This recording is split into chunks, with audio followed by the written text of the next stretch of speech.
And so we're in a very important sea change right now, a fork in the road. Which way are we going to go?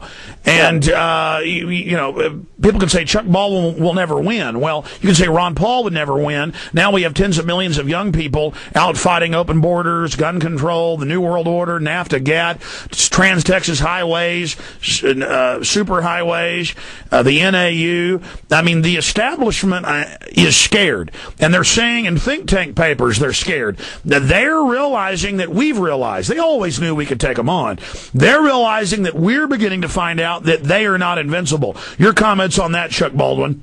Well, no, they're not invincible. It's still we the people. We still are the greatest force under God in this country, and people need to remember that.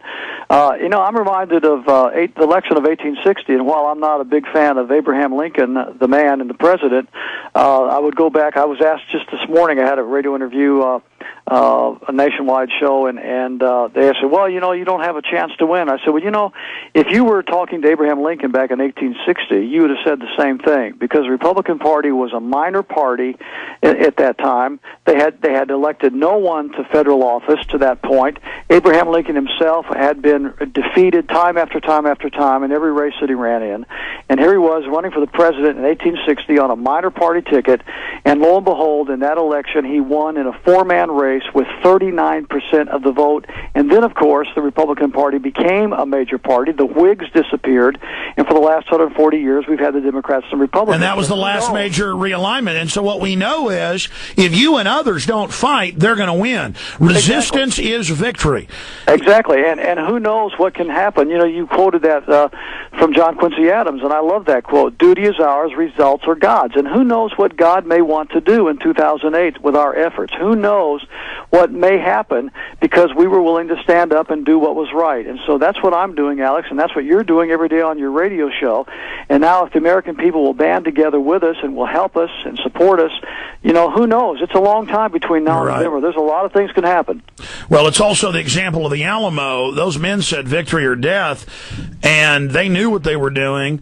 And the fact is that 180-something of them died, fighting at least 5,000 other soldiers. But that example, that being overrun, being killed, standing up, fighting overwhelming odds, then emboldened others to fight and win. And I'm not saying you're going to get wiped out or or massacred. The point is that that is an example of duty being ours, and that you never know what God's great plan is for us, but we have to do the right thing, no matter what is going to come of it. And so, again, folks, we'll give out his phone number and web address for you to try to support the campaign. He's got a great platform. I agree with it 100%, and I hope you'll check it out for yourself. Right now, let's take some calls. Ben in New York City, you're on the air with the Constitution Party's presidential candidate, Chuck Baldwin. Go ahead. Hi, guys. Chuck, it's great to have see you on the show today. And I want to say that one thing, Alex, you just said there, you said if we don't fight, we don't win. And what Edgar Hoover once said, that only an alert and informed citizenry can defeat the New World Order or defeat who he believed was the New World Order. One thing I wanted to ask Chuck about really quick was Ezra Taft Benson was Eisenhower's agricultural secretary, and he was quite an ardent and outspoken constitutionalist. I'm not sure if you've heard of him, Chuck, at all. No, I'm not real familiar with him, no. Yeah, well, he was very outspoken back in the 50s. He was agricultural secretary under Eisenhower, and he spoke out boldly about defending the Constitution. And there was a senator called William Jenner about the same time gave a very bold speech to Senate, and his final statement in that speech was that he believed there was a collectivist, one-party, group trying to set up a nationalist, dictatorship in this country, and that the only way that would be possible to happen is if the people were conditioned and eventually do not resist. So that's the key, that once we stop resisting, that then they can pull the switch. And that's why they're incremental. Absolutely. I appreciate your call. Comments on that, Chuck Baldwin? Well, yeah, he's right. And incrementalism has never served our purposes. It's always served the other side, and that's what they've been doing for years. And now they're almost to the fruition part of their plan. And again, I go back to what you said, Alex. I think it's just incumbent upon each of us to recognize that when we stand up together and do what's right out of principle, that then we invoke, I believe, the power of God. And, of course, being a Christian, I do believe that God governs in the affairs of men, to quote Benjamin Franklin. And I do believe that when those founding fathers stood up against the greatest military force in the world, Great Britain, it was impossible that they could have won. I mean, it was impossible from a human standpoint that they could have prevailed. But they did what was right. They pledged their lives, their fortunes, their sacred honor. And they put it in God's hands. They said, you will decide. That's right. That's what they said. We looked into God for the rectitude of our intentions. Exactly right. They said, we're going to do what's right. We're going to stand up against all these odds, no matter what. We're going to let God decide our victory or not. And they did what was right, and God gave them the victory. And I think that's what God is waiting for today. I really believe that if Christian people and conservatives and constitutionalists out there that know what's right in 2008 would just stand up and do what's right and forget what the experts and the pundits say they should do and what's the pragmatic approach to take, and just do what's right on principle, who knows what will happen? Who knows what God will do? Well, regardless, you're going to go out and reach hundreds of thousands and millions of people, and it's the exercise of fighting that grows the party, that grows the ideas, that lets people know there's an alternative at a time when the minds are more fertile than ever to accept the truth. Let's talk to Dave. You bet. Let's talk to Dave in Vancouver. Dave, you're on the air with Pastor Chuck Baldwin running for president. Hi, Alex, and hi, Mr. Baldwin. I'd like to go quickly. First of all, I'd like to thank Mr. Baldwin for his courage, and best of luck to you, sir, in restoring the Constitution of the United States, which I admire, even being a Canadian all my life. I think it's very important that the United States stay a free country so that the rest of the world can look to it as the shining city on the hill and aspire to that kind of freedom. I don't think that Canada has the kind of freedom that the United States has even now, and I live here. I'd like to also thank Mr.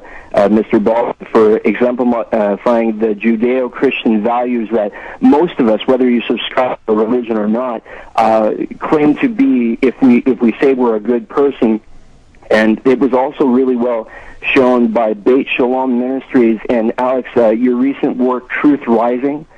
I loved it. I think it's certainly your best work, and I think it's probably also the best 9/11 documentary so far because it provides social proof where the others have provided evidence.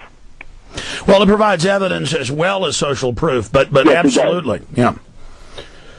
Now, this is putting a face on this movement. Thank you so much for the call. Great things you said there. Next caller for Chuck Baldwin, Dana in Iowa. You're on the air. Hey, I'm actually on the air. Yes.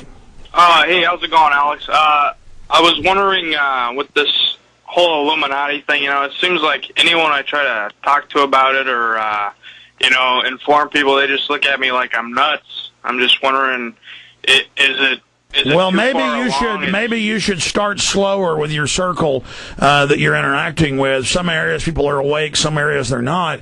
And start with the North American Union. Go to judicialwatch.org and get the documents about how they're doing it, or give them my film Endgame. If you can't afford it, it's on Google Video, but you can see it in high quality at prisonplanet.tv. You can give them your passcode if you're a member. Give them a copy of Truth Rising. Make copies of it.